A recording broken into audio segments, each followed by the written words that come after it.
This week in Jamaica Now, Jamaica celebrates 64 years with grand Emancipendence celebrations. Prime Minister Andrew Holness loses appeal in the Integrity Commission court battle. The People's National Party chose not to comment publicly on that matter until we had the facts before us. Our review is now complete, and it established three things. PNP breaks silence on leaked audio controversy, and study finds 1 in 4 caregivers report children exposed to online sexual risks.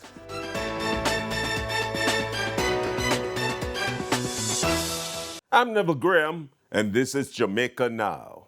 Jamaica will celebrate its 64th anniversary of independence under the theme United in Celebrating Resilience, with a packed program of cultural events culminating in a spectacular grand gala featuring a 1,000 drone display and fireworks at the National Stadium on August 6.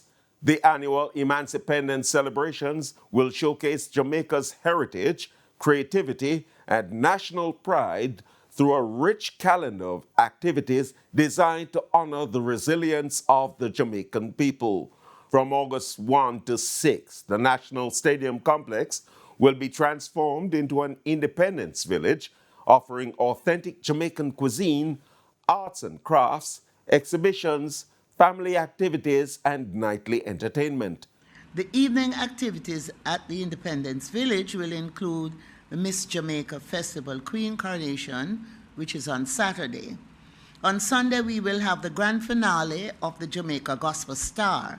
We are now down to 4 finalists, and the public vote will help to decide the winner. Now, I should explain to you that the diaspora also has the opportunity to participate in the voting through the Reggae app. Monday evening, we will have the ever-popular Mellow-go-round. Everybody loves Mellow-go-round. It's a potpourri of Jamaican culture, and it showcases our outstanding, I would say young people primarily, who have won gold, silver, and bronze medals across the island in the Festival of Arts. On Tuesday, we will introduce a new event, ladies and gentlemen. It's called Independence Soul Tuesday. I don't know how many of you stay on top of things, but Soul Sunday in Portmore is wall-to-wall people. So the folks who organize Soul Sunday in Portmore are now going to organize Soul Tuesday in the Independence Village. And we really look forward to a massive turnout there. On Wednesday evening, we have also introduced a new component. We know Jamaicans love bingo. We know Jamaicans love to play dominoes. And so in addition to all the entertainment, we have introduced a games night. The celebration will culminate with a grand gala on Independence Day, August 6.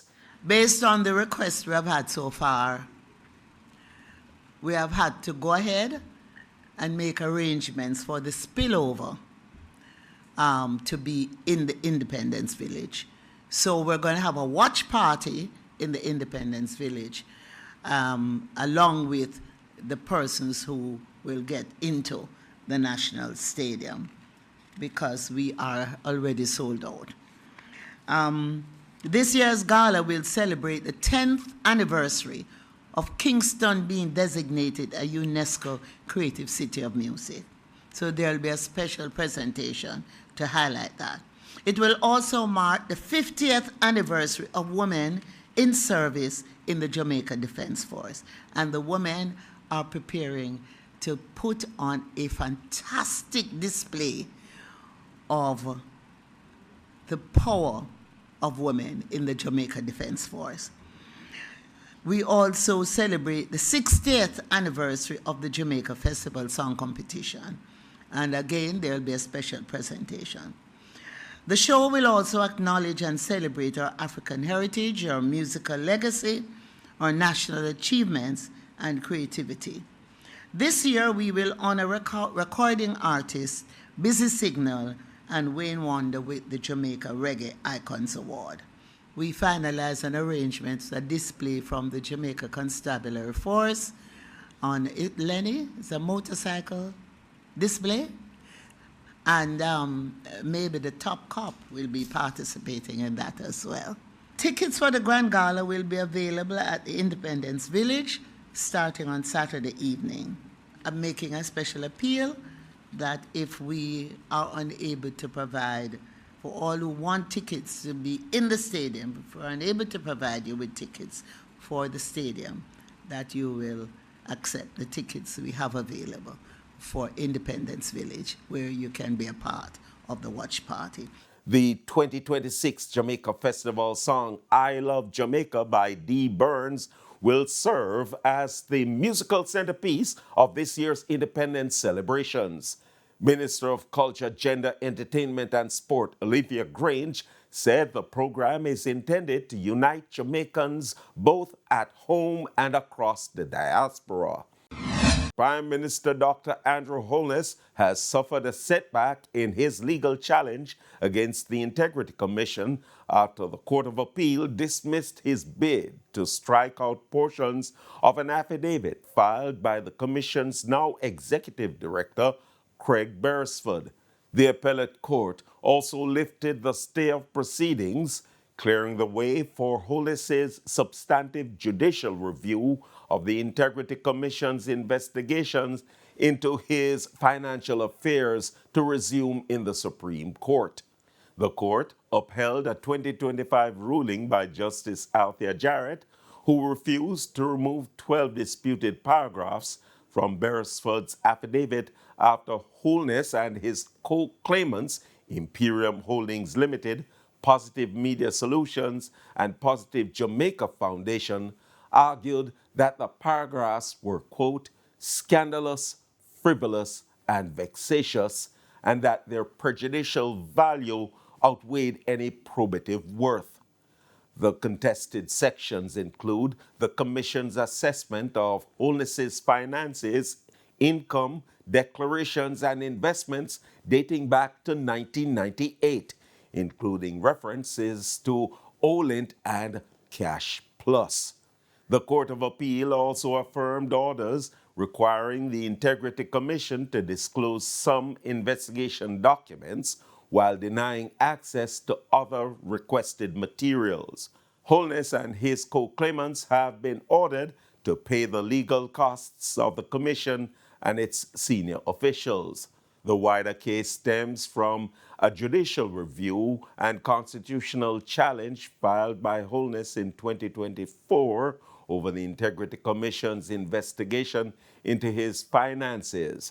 The probe followed concerns over alleged discrepancies in his 2021 statutory declarations and transactions exceeding $470 million involving companies linked to him.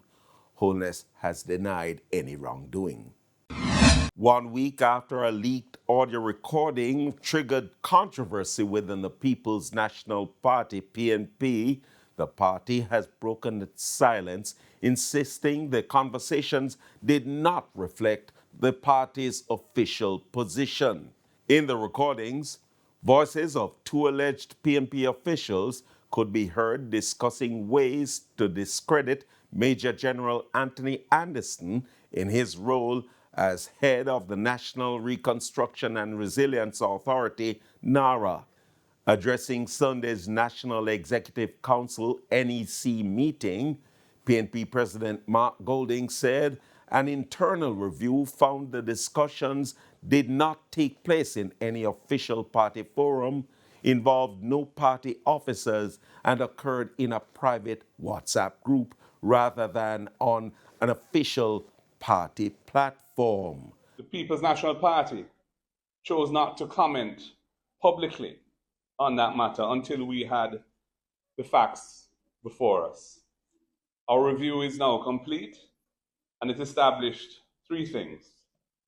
Firstly, the conversation in which those leaked recordings took place did not happen in any official party forum.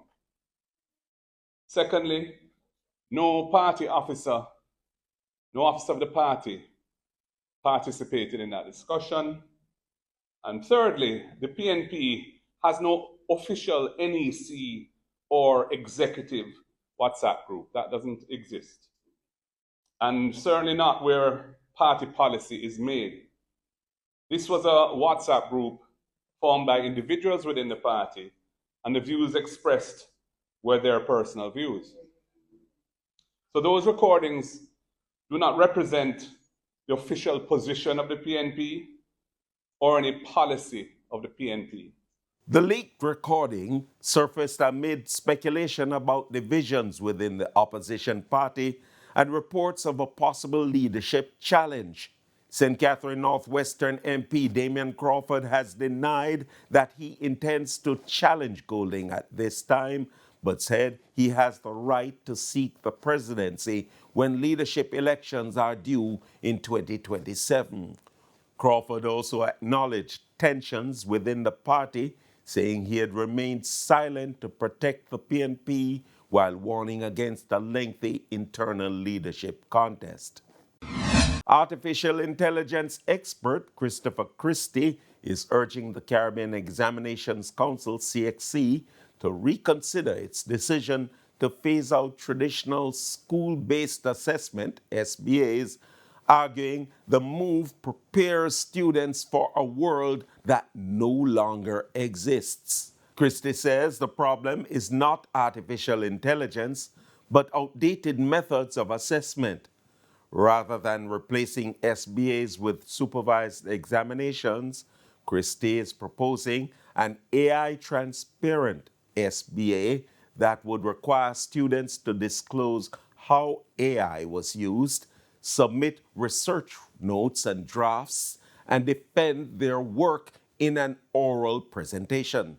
He says this approach would better test critical thinking while protecting academic integrity. Christie also believes that students should be assessed on their ability to analyze and challenge AI-generated content rather than simply avoid using the technology.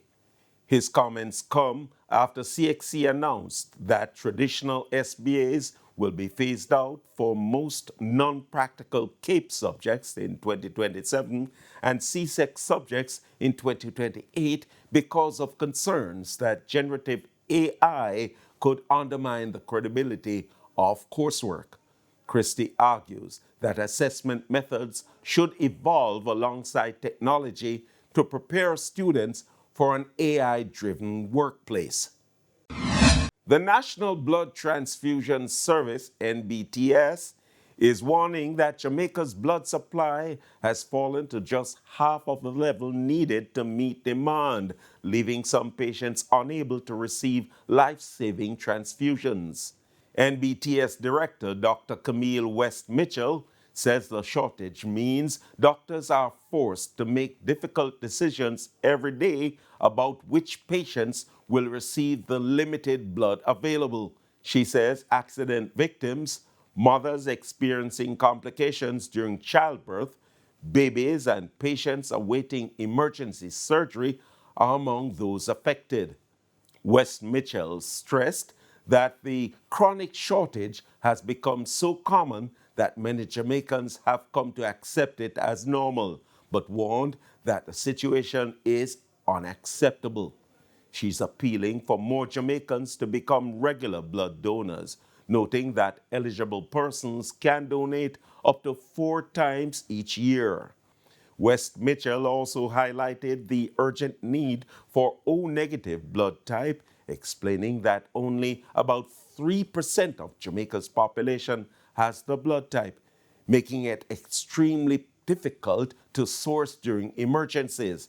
She's encouraging healthy Jamaicans to donate now, stressing that lives depend on blood already available in the blood bank, not promises to donate later. Jamaica's data protection watchdog says it will not be in a position to fully enforce the Data Protection Act until 2028, citing significant staffing and operational challenges. Information Commissioner Celia Barkley told Parliament's Public Accounts Committee this week that while the legislation was passed in 2020, the Office of the Information Commissioner still needs to strengthen its capacity before it can fully exercise its enforcement powers. She said the agency is struggling to recruit and retain qualified staff because many positions are not competitive, while also facing inadequate office accommodation and need for improved information technology systems. Barclay said the office must also ensure that other agencies involved in enforcing the law, including the Jamaica Constabulary Force and mediators who will handle disputes, receive the necessary training before enforcement begins. She added that registration for data controllers and processors is expected to resume at the end of September after upgrades to allow for online payments. However, she reminded organizations that collect or process personal data that they are still required to comply with the Data Protection Act even before full enforcement takes effect. Prime Minister Dr. Andrew Holness has defended the government's decision to place commemorative plaques on the homes built under the new social housing program, rejecting claims that the practice strips beneficiaries of their dignity.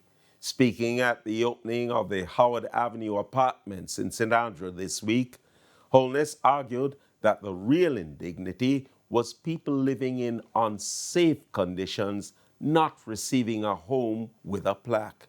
We cannot give taxpayers money in anonymity. Let me make that point clear. If you are going to benefit from taxpayers' fund, it cannot be anonymous. There has to be a record. There has to be oversight. We have to test that you deserve to get the funds over someone else who is equally or more in need. So we have to do means test. So when we build this and have this ceremony, and we say these units are now built and 5 of them, we are not taking away the dignity of the people. No, we're not taking away the dignity of anyone. The indignity is that they didn't have the house. The indignity is that they were living in cars and under trees and in structures that are about to collapse. It is the giving of dignity now when they get the house. And the pride is not just the pride of the beneficiary, it is the pride of the nation to know that your country, your state has used the taxpayers' funds in an accountable manner to raise the dignity of the people and to raise the dignity of the nation, one house at a time. His comments follow criticism from the opposition PNP, which says placing the Prime Minister's name on social housing units politicizes welfare assistance and compromises beneficiaries' privacy and dignity. Holness also highlighted the government's broader social housing efforts, noting that 5 units at the new apartment complex will be reserved for indigent Jamaicans under the National Housing Trust's social housing program. He further warned that his administration intends to aggressively counter misinformation about government programs and pursue legal action against anyone found breaking the law by spreading false information. We will not stand and allow falsehoods, misrepresentations, downright lies, and mischief to lead this country astray. This government is committed to communicate with the people of Jamaica on every issue, on every falsehood, on every false claim. We will be toe-to-toe responding. And we're going to step up our response as well, because some of what is said borders on inciting violence. Much of what is said is also illegal and unlawful under Jamaican law, and we intend to prosecute those persons who break the law in this. A new national study commissioned by the Ministry of Health and Wellness has found that 1 in 4 Jamaican caregivers say children under their supervision have been exposed to sexual content or grooming attempts through social media. The survey of more than 1,000 adults found that 16.5% reported children being exposed to sexual content, while 9.1% said minors received unwanted sexual messages or experienced online grooming.